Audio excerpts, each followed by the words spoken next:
Welcome, ladies and gentlemen, to episode 195 of the Weekly Pour Podcast. I am TBT. That guy over there in his very white t-shirt is Ace. It is Wednesday, August 26th, 2026, and we are just getting started. I don't even know where to begin tonight because we have got one hell of an episode full of news. Full of good news, full of bad news, full of just everything. Remember, we are coming to you live on YouTube right now like we do on every Wednesday night at 7 p.m. Eastern. And speaking of that, I want to give a quick shout out to everyone that's already in the live, hanging out in the chat. Again, that's on the YouTubes. So thank you. And if you are listening to the audio or watching the video replay, we want to thank you for joining us as well. If you are new to the show and are catching this live, be sure to hit that thumbs up and subscribe button, just like our moderator said. It's about time she actually does what she's paid for. We want to thank everyone that's already in there. Of course, Mama TBT was first, as she always is for this episode as well. So we thank her. Like I said a while ago, massive show tonight. Lots of heavy news. We're going to celebrate the life and rock legacy of the incomparable Dolly Parton, following the heartbreaking news of her passing at the age of 80. What else do we have for you? We've got some Bret Michaels news, who has had to step off of the tour for quite a while, and we'll get into that. Triumph has made some more announcements regarding their upcoming tour. Alice Cooper dropped some stuff, and of course an AI thing, because we always have to get into AI. We always do. So we might as well keep that going. But first, for those that absolutely celebrate everything, we do have some interesting thoughts for today, because if you were not aware, today is one of Ace's favorite days, as it is National Dog Day. Exactly. Because I have I'm down to 5? 4? The fact that you have to count them to make sure is a little worrisome.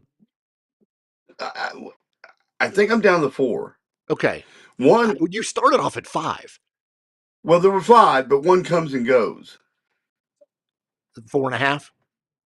Well, we babysit. We dog sit. Okay, that doesn't count. Yeah. Okay, so we're down to 4. Okay. Down to 4 dogs. It is also, and I know this is for moderator Natalie, because it's one of her favorite days. It's National Cherry Popsicle Day.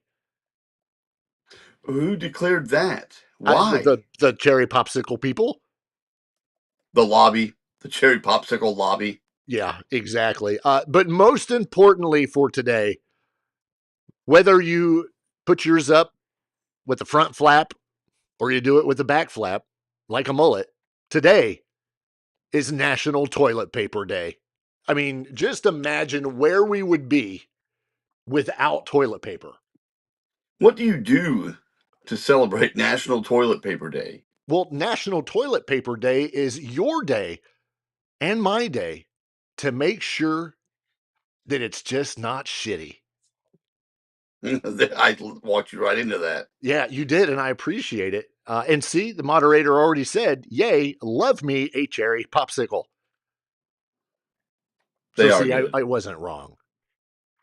And she says that over for your toilet paper is the only answer. So happy National Toilet Paper Day to everybody. We appreciate that, of course, for whatever reason. And you always need, sometimes, if you don't have a paper towel, you can have your toilet paper when you have your cherry popsicle. And it melts, and different story. Today, we're going to also talk about a little bit of rock and metal history, covering the stuff from yesterday, today, and tomorrow. The reason we're doing that is because a lot of stuff did not happen today on August 26th. We'll start with yesterday, August 25th. A couple of big birthdays, one of which was the metal god himself, Rob Halford, who turned 75 years old. Wow. And still brings it. every live show. He is amazing. Exactly. Amazing. Vivian Campbell, of course, from Def Leppard, celebrates his 64th birthday. And we're, Uh, you heard about him, right? What he announced? yeah, Yeah, yeah, that his cancer battle is correct. ongoing. And celebrating his 77th birthday. And the only reason we can mention this is because we paid a royalty. Gene Simmons from Kiss turns 77 yesterday. As a little bit of nostalgia for you, Aerosmith released their massive comeback record, Permanent Vacation, back in 1987 on August 25th. And Rob Zombie released, what was it? Hellbilly Deluxe. I always have Hellbilly, Hellbilly Deluxe. It's always a tough one for me. Hellbilly. I don't know. Hellbilly Deluxe. I can't edit that out. I can't stop the live and start over. I As I, like it. I like. yeah, Not a lot happened today. I like that. Hellbelly. Uh, not a lot happened today. Of course, August 26th. One thing that did is the attendance, which has been estimated by the Guinness Book of World Records to have been between 600 and 700,000 people in 1970 at the Isle of Wight Festival. It kicked off today, again back in 1970. There are news agencies at the time of this concert or festival, I guess, that said that the attendance was more like about 250,000. But That's a if huge disparity. if Guinness Book of World Records is going to sit and say that it was 700,000 people, I'm going with the Guinness Book of World Records. You have to. Sure. Well, right, because they send a representative there to Exactly. count. Yeah. Each individual person, that line Right. was 47 miles long. Right. So it has to be accurate because they send reps there, Yeah, and that's by law. exactly. And he lost count 4 times and they had to start all over. Some of the acts that were in attendance for this huge festival included Jimi Hendrix, Jethro Tull, Chicago, The Doors, The Who, and of course, many, many more. Tomorrow, August 27th, Black Sabbath released Paranoid, the single, back in 1970. Fun fact, you know this fact. You don't know I, this I fact? didn't know this. I did not know this. The single Paranoid was written in literally 20 minutes because the label needed a 3-minute filler. Yeah, think about this though. First of all, is it 3 minutes long, or is it longer? Second of all, how do you get inspiration in something like this in 20 minutes? I Have you always wonder met about that. have you met Black Sabbath? Well, I always wonder about stuff like that. Paul Stanley talks about how he wrote "Love Gun" in 10 seconds on a napkin on an airplane or something, and almost as an aside, like it didn't matter. I just wrote it and it just came to me, and now look at this hit. You all, almost like we're marks for the music. Ha ha! It's terrible, but you liked it anyway. But it's not. It's genius. Right. So how are you inspired that in 20 minutes we need 3 minutes of filler? Well, and you asked the question, and I'm going to answer it. The song was 2 minutes and 48 seconds. Are you kidding? It's that No, short? I would not kid you. Whoa. Oh, so they really messed up. Yeah, they still had 10 seconds to go. They So, still had 10 seconds. yeah, They couldn't just Sharon! right at the end, or they couldn't just like play a little longer. Yeah, apparently not. Ah, come And on. back in 1990, the rock world did lose Stevie Ray Vaughan, who passed away tomorrow back in 1990, August 27th, 1990. Now, before we get into the heavy headlines for tonight that I've already told you a little bit about, we got to do a huge shout out to our sponsor, of course, Petty's Poor Decisions. They are headquartered in Lawrence County, Indiana. Petty's Poor Decisions is the premier mobile bar service bringing full bar setups and badass custom cocktails straight to your private party, wedding, or corporate event. Let them handle the drinks so you can actually enjoy the night. Check out Petty's Poor Decisions on your next time you've got an event. The link to them can be found in the show notes. Now, we get into the headlines, which is pretty good at 11 minutes into the show. We're jumping into the headlines because we got a lot to talk about. The number one headline that has been all over the news for the past few days, it's the past couple days, sorry. And if you didn't know, you've obviously been living under a rock. Dolly Parton, the country icon and rock and roll Hall of Famer, passed away yesterday at the age of 80. There's nothing like starting off an episode with, a heavy note like that. We've done it Right. before with other stuff, with Ozzy, even Hulk Hogan, because of his iconicness. Um, this has been something that has absolutely hit the music world, hit the world in general, Hit the world. just smacked right in the face. Um, she was a country icon, a rock icon, a pop icon, and honestly, you could say just a human icon, just in herself. The official statement confirmed that Dolly passed away peacefully yesterday at the age of 80, surrounded by loved ones at Vanderbilt University Medical Center in Nashville, Tennessee. She's a cultural titan who wrote over 3,000 songs.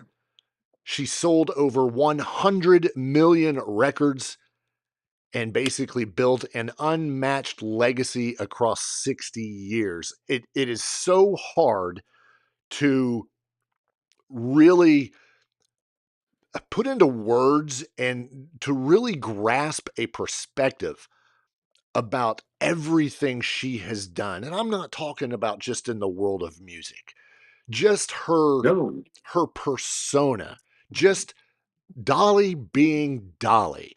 You weren't going to trap her in a conversation about politics. You weren't going to no, have her saying negative things about anybody. Um, she was just a genuine person. And like I said, we could spend an entire hour, the next, 47 minutes talking about her and just everything that she's contributed to life in general. And she is definitely one of those people that's going to be missed. And I know, you text me because where I'm at, I I don't get a whole lot of news. You text me about this, and I'm, like, what? What are you talking about? And right. this is another one of those that really does hit hard. It does, and you know, I mean, to by all accounts, Dolly was genuine, like you said. That everyone who would meet her, even briefly, felt like she acted like she knew you her whole life. She treated you. It's everything that I'm going to say sounds cliche. She treated you like family. Right. She had a very folksy manner that appealed to people, and as you said, and they talked about the positive attitude that she always had. And it wasn't that she was perfect. People got under her skin, and she had her own moments of being down or depressed or down or whatever. And she's honest about those things. And she was self-deprecating uh, her whole life because her iconic look with the makeup and the wigs and the plastic surgery and things like that. But all of that And became you part. have to say the boobs. Well, that's part of the plastic She, surgery. she would she would call you out if you didn't. Right, That's exactly how she would be. right, and just to point out, how much work it takes to look that good. Looking at her the last time she was around doing something, you wouldn't have could tell that she was in her 70s at the time. Yeah. Yeah. So, and also to say, I saw some posts stating that country music lost an icon or something like that. That diminishes Dolly because she's like Ozzy, like Hogan. She transcended the genre she was in. Yeah, for As sure. you said, global icon. Well, and to steal a little bit away from that country icon, her last full-length album that she Right. ever Imagine that. released. was in 2023, and it was Rockstar. And the story behind this is she actually made this album after receiving her nomination and induction into the Rock and Roll Hall of Fame. Because initially she said, I'm not going in that. I'm not a No, rock star. no. Give it to someone who deserves it, which is to her credit. Right.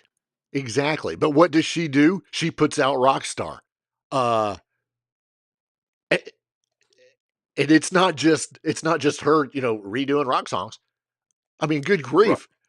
She had There were 9 tracks. There were 9 original tracks. Did you know that? yeah. Yeah, 9 original tracks, and then what? Something like 22 covers. There Oh were my over 30 gosh. tracks. Yeah. And if you I'm looking at it now, but if you look at the tracks and the people that were involved Yeah, in this, you were talking Judas Priest, Motley Crue, Fleetwood Mac, Journey, Bon Jovi. This was a true rock Elton John. star album. Elton John, Motley Crue. As a matter of fact, I actually I pulled this up earlier because I seen it and I had almost forgotten about it. But you remember Dolly Parton joined Motley Crue to redo Home Sweet Home on their From the Beginning singles collection, which I want to say came out in September of last year. The song, that It version. wasn't. Yeah, it was not that long ago. Yeah. And it was great. Was it Motley Crue? No. Were they in it? Yeah. But it was Dolly freaking Parton Right. with And, Motley freaking Crue. and that's the thing. Like, these people didn't just do this, because their agent told them to, or her management reached out. These people wanted to do this. There were people clamoring to be on this record that weren't on the record. Right. Slash being one of them, because he's a huge Dolly Parton fan, and that makes it even more special when people wanted to do it because it's Dolly. Yeah. Yeah, for Yeah. sure. And go ahead. No, you go ahead. Well, I was just going to say, you could go through an entire list of songs that she's wrote, or just popular songs that she's wrote. She's won Grammys. She's gotten a lifetime achievement awards. She's in the, I think it's called the Country and Western Hall of Fame, as well as Rock and Roll Hall of Fame, as we've pointed out. She's had the Kennedy Center honors, but it's for the music that she puts out, the duets that she had. I'll start off Kenny Rogers. Right. I mean, icon. Yeah, sure. The majority of it was country, but you Well, can't that was a stop that there. was a huge pop crossover. Oh, for sure. So was 9 to 5. And how many times has Jolene been covered? 173. I mean, that right there, um, just by default, may be almost her most well-known song. I would argue Whitney Houston's version of "I Will Always Love You" would be the most well-known. That just I've got blew a up. crazy fact to tell you about that song once we get to Oh, it. well, I bet you it's the same one I've got. Okay. All right. I bet it Probably. is. Uh, it's not just music. Okay. Because everybody knows that she was on the big screen, all of her. And Oliver. we're talking 9 to 5, uh, Rhinestone, The Best Little Whorehouse in Texas. And these are iconic movies. If you've not seen either, she was even in Steel Magnolias. And if people haven't seen these Yeah, movies and are like, right. "Oh, I'm sure she couldn't do very good," are you kidding? These movies, they're hilarious. She had a sense of humor that was just off the charts. Yeah, Dolly has things that you don't teach, because she just falls right into uh, these roles. She gives the air of being someone that can do anything she wanted to do. If she wanted to Yeah, act, she could have acted a lot more than she did. yeah. She was nominated for Golden Globes. She had 2 nominations for Oscars. Oh, wow. and she was nominated for a Tony Award. So yeah, the only thing I Yeah. wish, and I don't know why, I'm going to see if I can pull this up. I'm going to ask the question as I type it. Why wasn't Dolly Parton part of We Are the World? Ooh, that's interesting. I've always That's wondered that, and I've interesting. never thought to ask it. The answer to that is that primarily because the recording session was hastily arranged to take place on January 28th, 1985 in Los Angeles, right after the American Music Awards, meaning the lineup was restricted to major artists who happened to be in town and available that Yeah. specific night. Um, and of course, Dolly Good Parton year. was not based in LA. No. But somebody turn around and go, well, Willie Nelson and Kenny Rogers were there. Yeah, because they were probably nominated for AMAs. So therefore they were in town. Or Right. Quincy Jones flew them out. Whatever. Um, but man, her stuff just doesn't stop at the music. I'm back over looking at Rockstar, the the track listing. 15 tracks on disc 1, 15 on disc 2. There were other things, some downloadable versions for different tracks, including Jolene, of course, but Mainskin performed it. So there's another person that, that was involved with that song. Richie Sambora, who was on the song Rockstar, Kid Rock, we didn't mention him a while ago, Steven Tyler. I mean, that list goes on and on. And of course, Miley Cyrus, who is Dolly Parton's goddaughter. Um, if you didn't know, the announcement of her passing was done, I believe, by her nephew, excuse me, via video. And I had heard she was, that she told him that they agreed to this, that he would do that via video, once she passed. And I guess that was an arrangement she had with him years ago and ended up doing that. So it's actually kind of cool.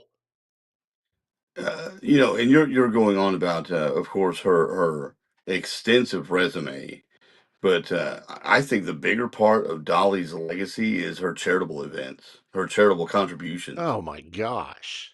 which are just so lengthy and numerous, and just what she did for is it Sevierville? I always want to say Cedarville, but Sevierville and Pigeon Severe, Forge Seaverville, and Sevierville. Gatlinburg and that whole area. Yeah, Because before 1986, that wasn't really known as they're just little towns in the mountains. But right. that's where she grew up, and she wanted people to see, the Smoky Mountains and how beautiful they were. And this whole tourism boom started primarily because of her influence in that area.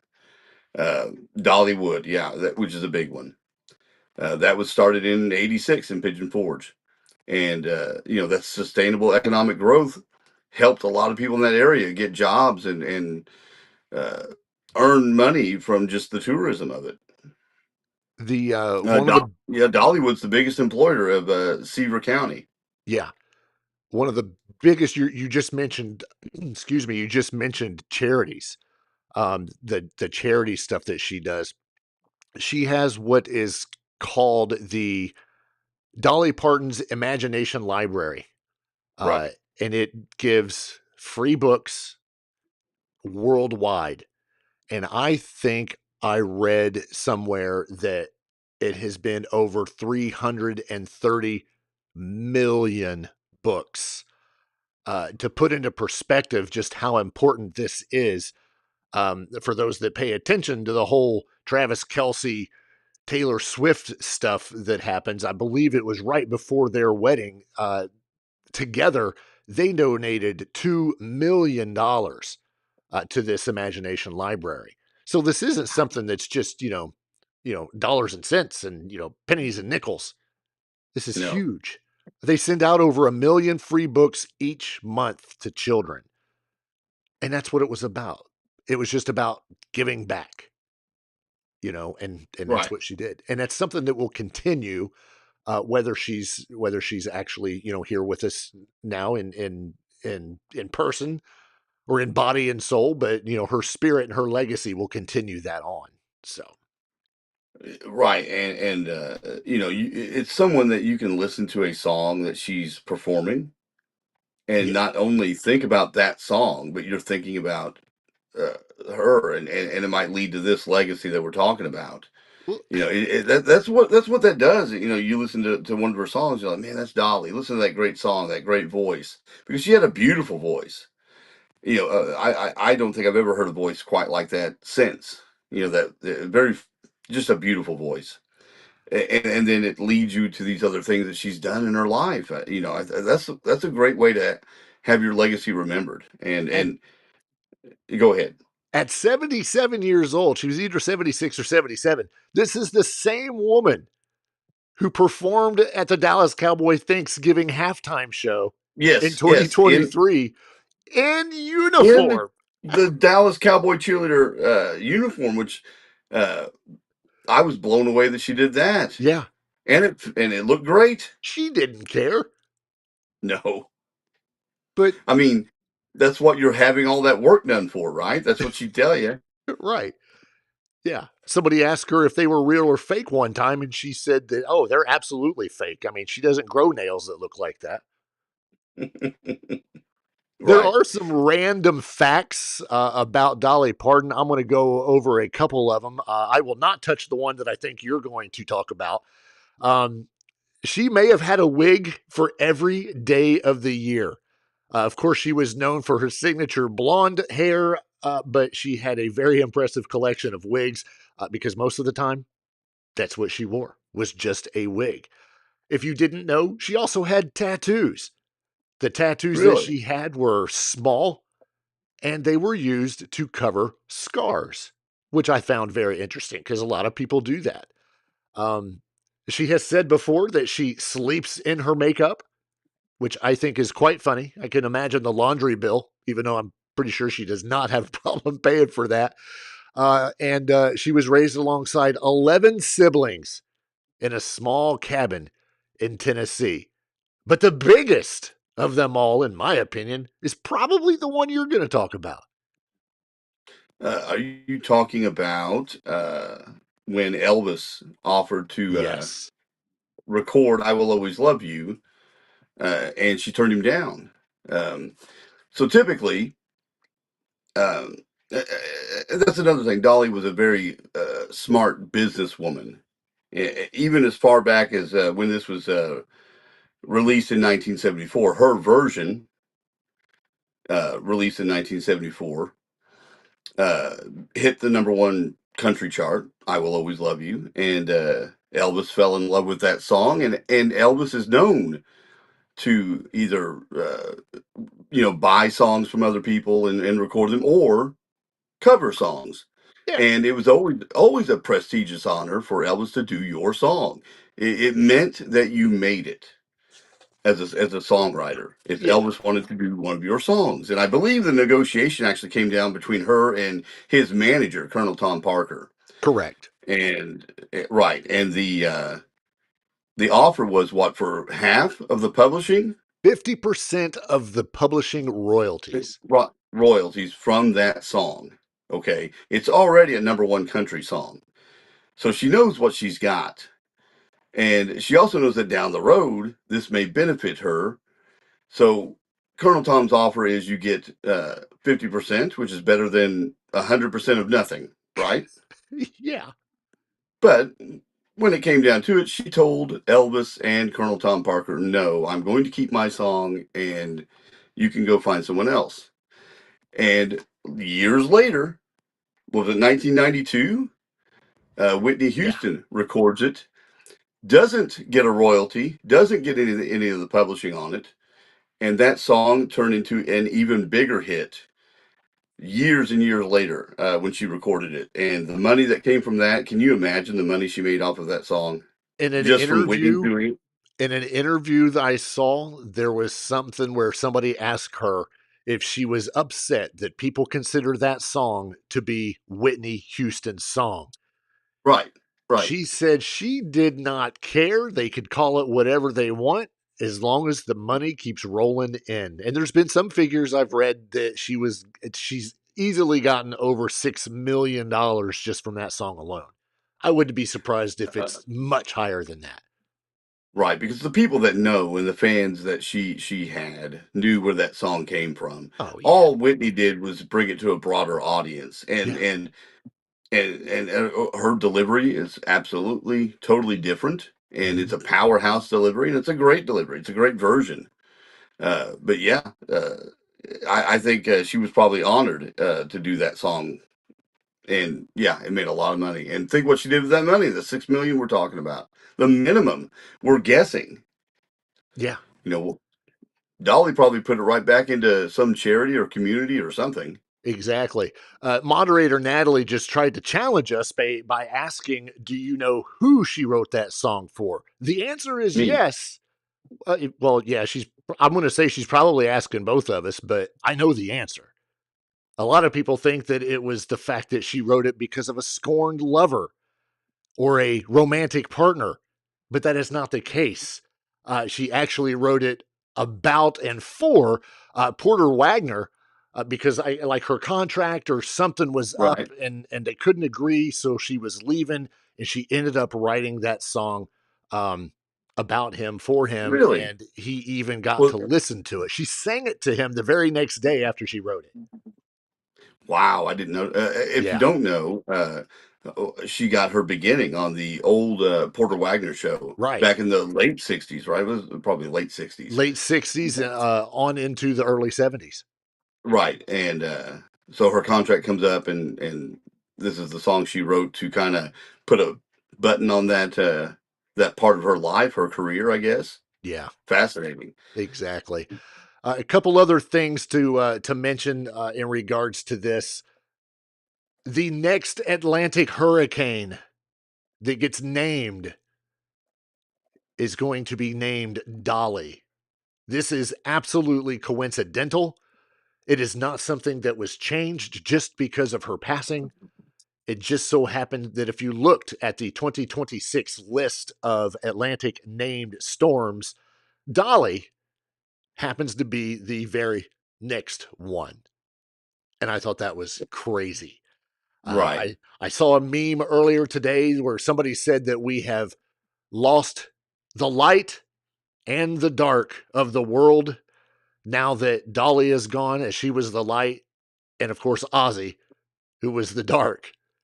So whatever your We're in beliefs chaos. are, yeah, whatever your beliefs are, I'm sure that I'm imagining a heck of a concert going on with Ozzy, and she actually recorded a video.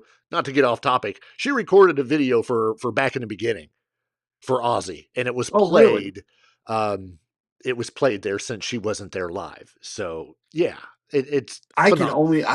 I can imagine Ozzy seeing that and Oh, marking out, just you can just find it. fanboying. There are some videos.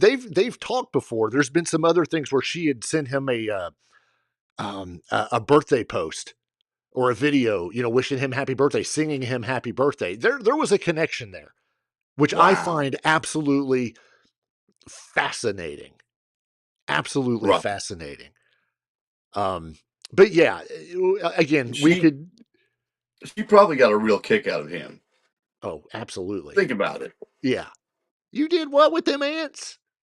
Yeah.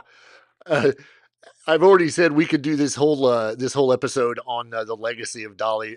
However, we are going to move on to the rest of the news that we've got tonight. I will say that, of course, on behalf of the Weekly Poor Podcast, myself and Ace, our thoughts are absolutely with the family and the fans and everybody that will miss Dolly from here on out. Unfortunately, though, as we move on to our next story, we have another death that took place yesterday, although it was not announced until today. If you haven't heard this, Tim Curry, famously of the Rocky Horror Picture Show, also passed away yesterday. Um, he was also 80 years old. Wow. Now, there's a lot of people that want to say, well, you guys mainly focus on music and all that. Why are you talking about Tim Curry? I've already said it. The Rocky Horror Picture Show. If you are one of those people that have never seen this, you need to go watch it. You may turn it off before you finish it, and that's fine. But this is an iconic film. If you want to talk We about one, covered this. yeah, you Yep. want to talk about one other iconic film, Tim Curry was the Yep. original Pennywise. Yep. So And he did a great job too. he If did a you spooky job. He remember, was scary. yeah, right. The original It was actually very good, Yeah. and he was a big part of that. Um, Tim Curry was an incredible, incredible actor. You can see what he did in the Rocky Horror Picture Show. You can see what he did in It. There's so many other things that he was been in. Treasure Island or Muppet. It was the Muppets. It was Muppet Treasure Island. He was in Annie. I mean, he did a lot of stuff. There was another one I was gonna Adam's Family Reunion. I had a couple of these Okay. typed out that I wanted to make sure I talked about, just to talk about a couple of things that he had did. But my gosh, Right, and I don't feel like the Rocky Horror thing is the only connection to rock and metal. I always feel like oh sure, horror movies have a built-in connection to rock and metal. I just feel that way ever since I was a kid in the '80s. yeah, Probably because what was the one that we always talk about? shocker, Is it Shocker. yeah, That's one of them. with There's Horace always a Pinker, rock. Yeah, there's always a rock and metal soundtrack with horror movies, and I just connect, yeah, horror and metal. So if you need a connection, there it is. yeah. You go look at the Wikipedia page if you need to for Tim Curry to see some of the stuff that he's done. Hunt for Red October, Clue, which was with Madeline Kahn, Christopher Lloyd, some hilarious movies. But most importantly, the Rocky Horror Picture Show. You gotta watch it at least once, right, Ace? Right, at least once, which Yeah, I haven't done yet, but I'll get there. yeah, at least once. We have to. Um, yeah. So Tim Curry, it sucks. And you and I were talking about this before we went on the air. This stuff happens in threes. This one has actually happened in fours if you count ZZ Top's drummer Hayden Frank Beard. Panettiere, Yeah. Dolly Parton, and Tim Curry. Just Wow. 2 days ago was also, I believe, the third anniversary, if you were a fan, whether you're a fan or not, uh, of Wyndham Rotunda, better known as Bray Wyatt from WWE, who passed away 3 years ago after suffering a heart attack. And he was an active member of the roster. Has So, it only been 3 years? yeah, I couldn't believe it had been three. So I was shocked. But from one iconic voice to another, we now shift to some tough touring news for Bret Michaels, as he has canceled the remainder of his 2026 tour dates to heal after the surgeries.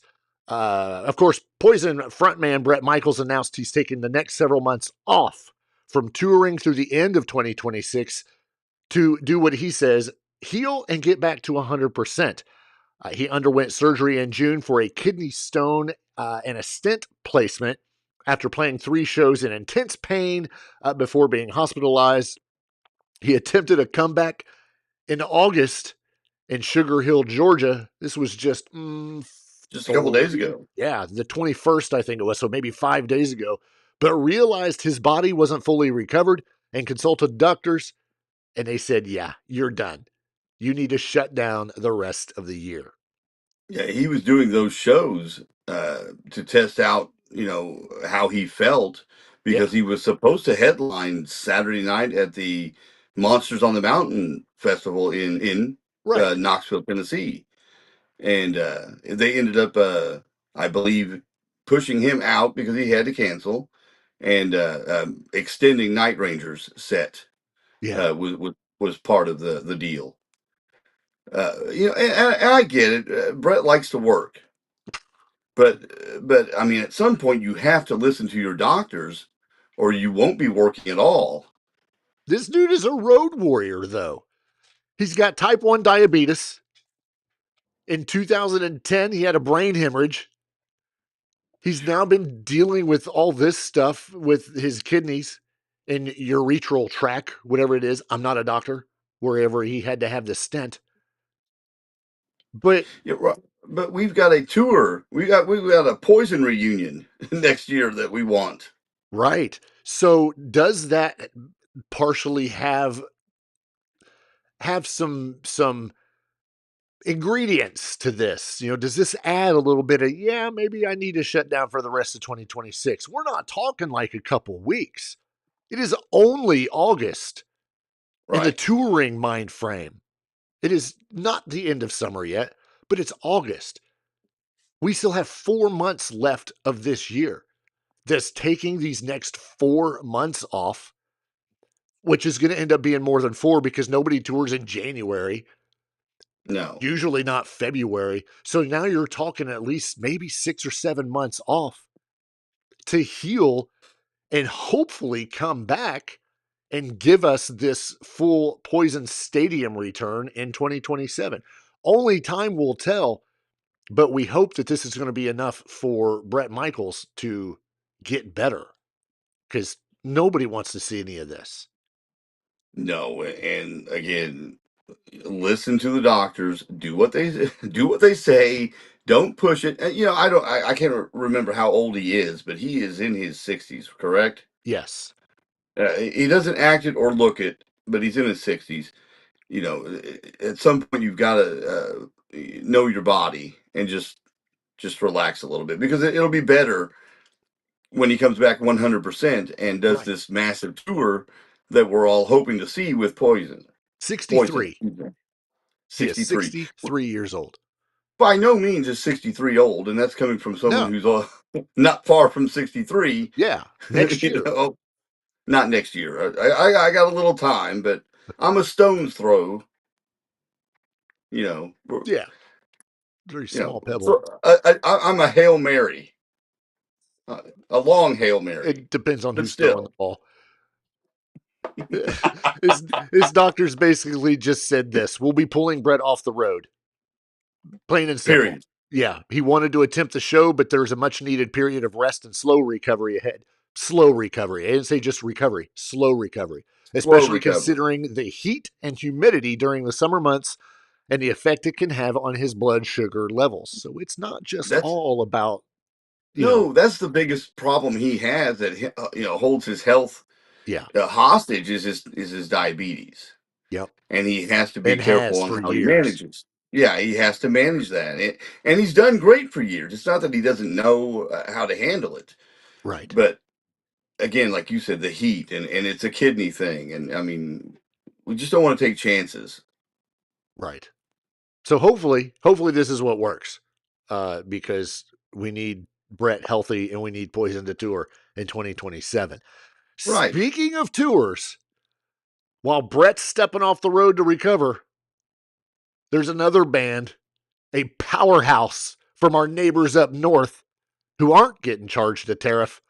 They are gearing up for a massive, I guess, part two of their Yeah, we're current just picking it up. milestone. Um, our boys in Triumph are going to keep going. This is, of course, uh, one of our wonderful people, Viper, his favorite band. Viper's He usually loves in the them. chat. He loves Triumph, but they will return to the road this fall for a second round of tour dates starting in November.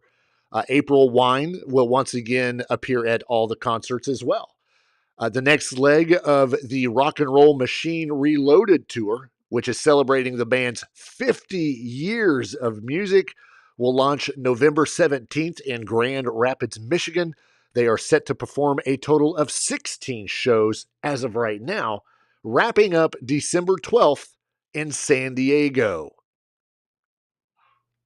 I thought you were okay. Uh, There you are. well, what's really cool about this is not only are they coming, I mean, they're coming here. That's what the big thing is.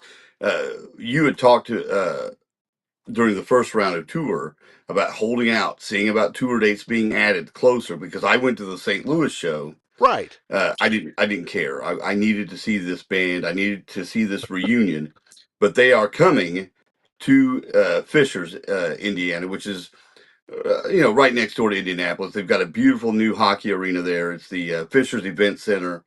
I'm not sure the capacity of it, but it's going to be a nice show. That's great. But they're also doing what everyone wanted them to do, which was hit the West Coast.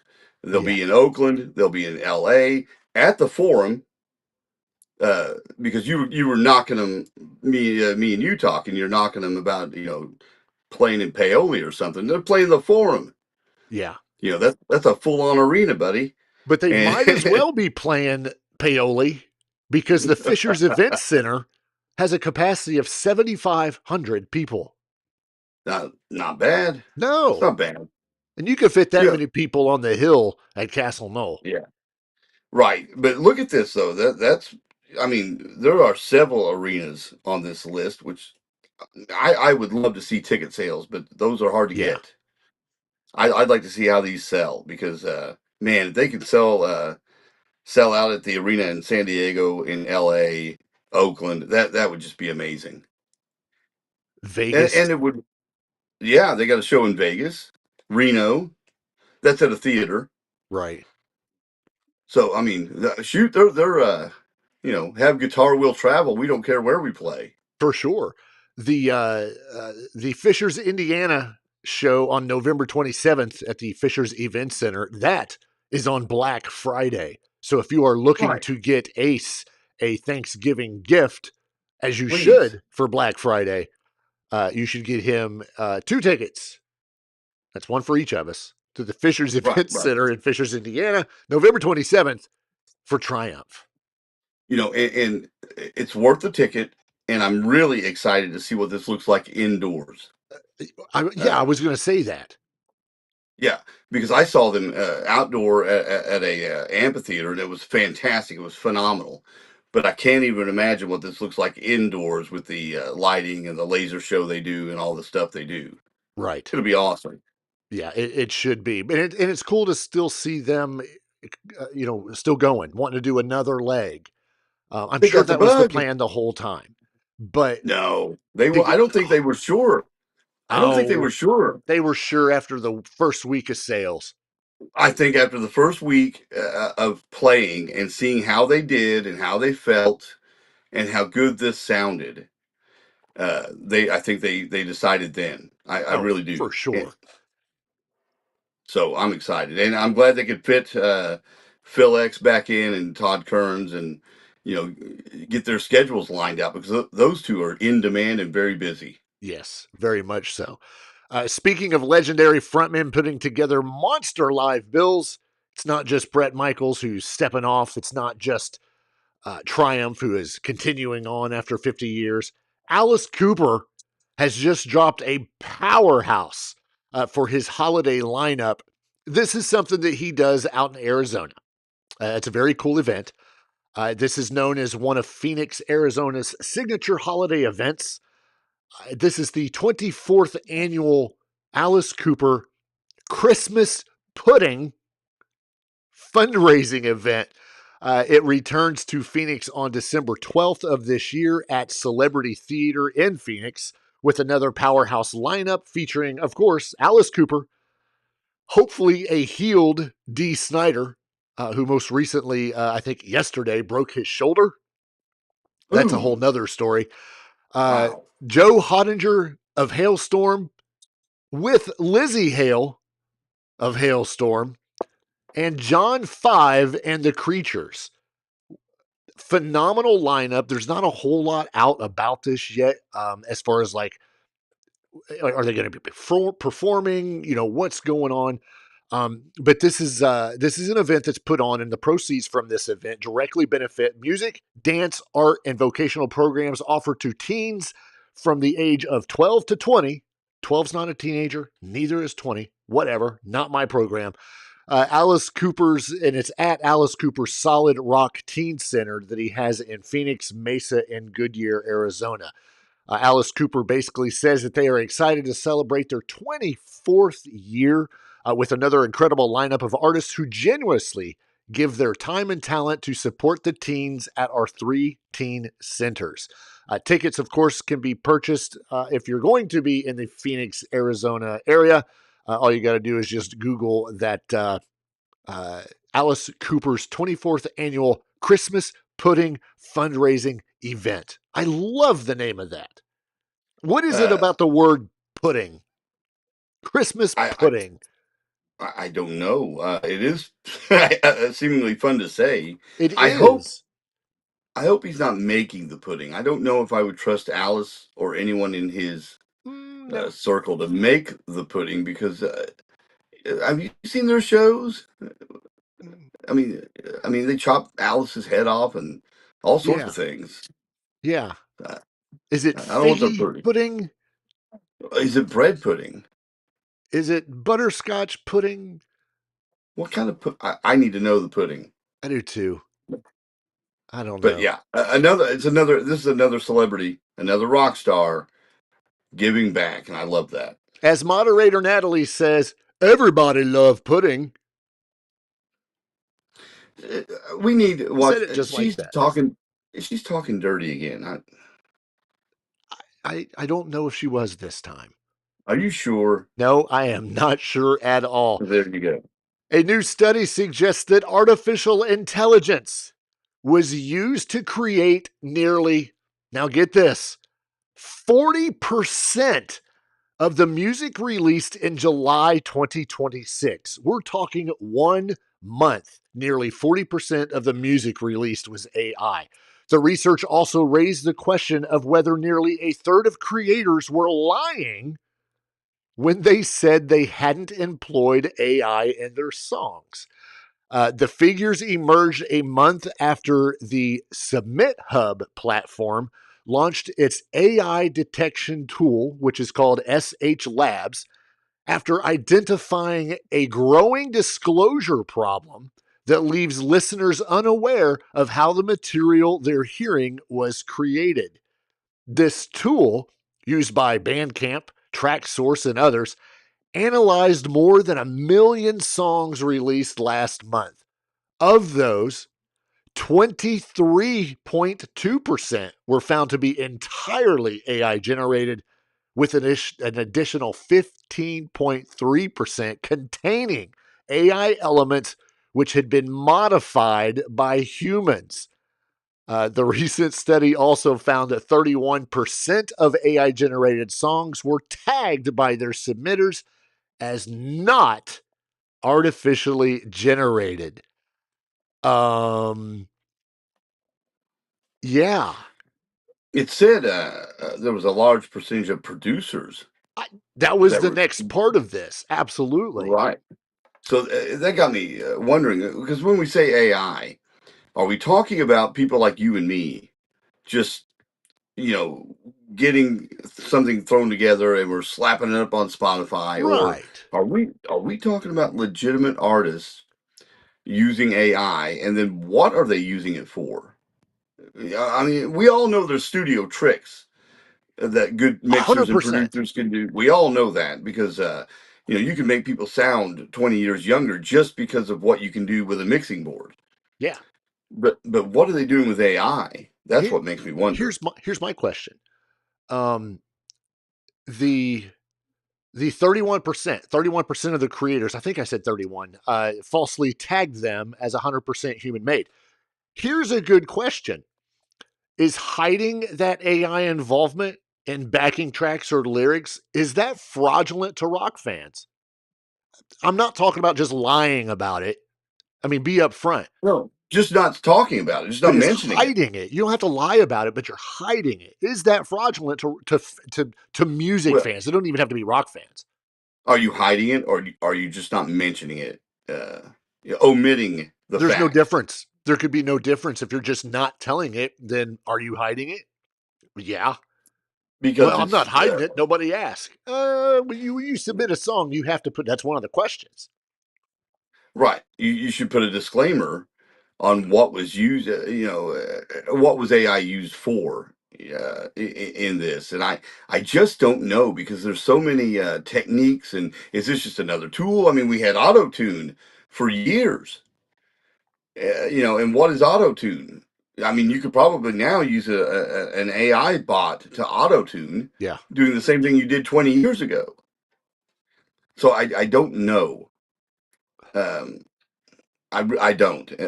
I'm afraid they're going to raise the bar so high, though, that a real human going out on tour trying to perform the song he just recorded with AI assistance to sound like he did 20 or 30 years ago he won't be able to do it. I'd like to play the song that hit number one. That's what they're going to do. They're going to hold their Right, phone up to the right, microphone and right. play it, or their MP3 player or whatever they have now. Here's another question too.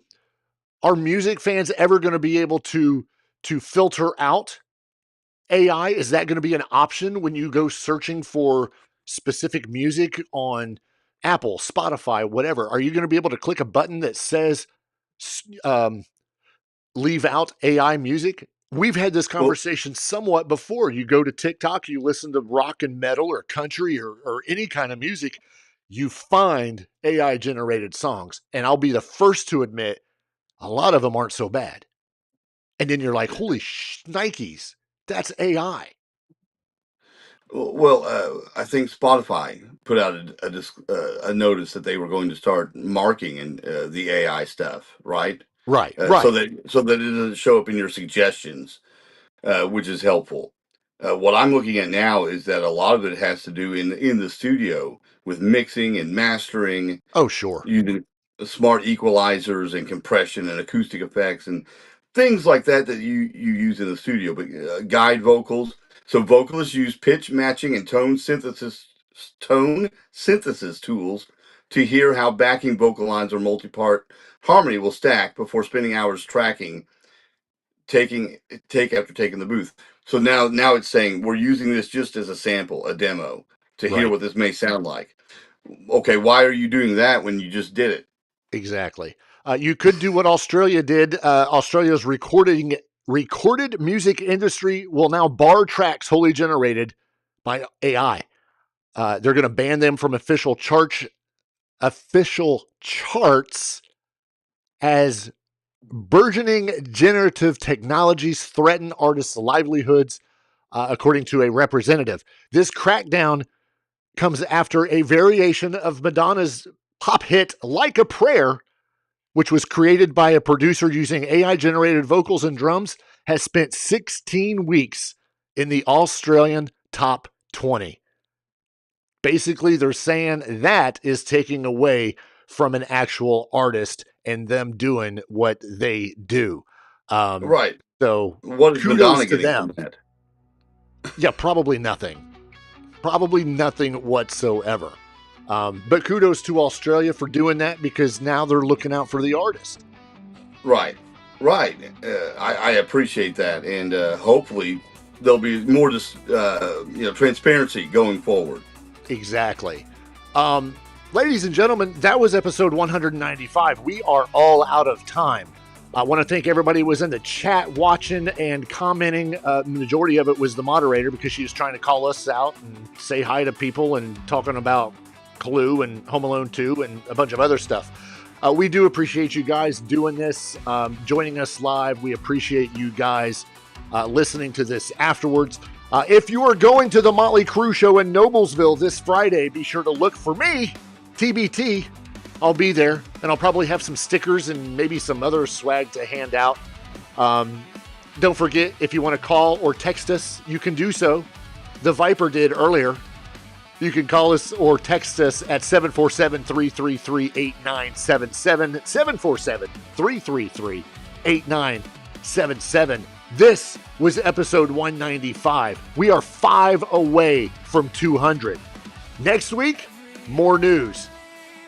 And we hope that's it. And it's good news. Let's hope for good news. Let's hope. Yeah, we'll be coming at you live next Wednesday at 7 p.m. Eastern as we get closer to 200. I MTBT. That guy over there, that's Ace. We'll see you next week.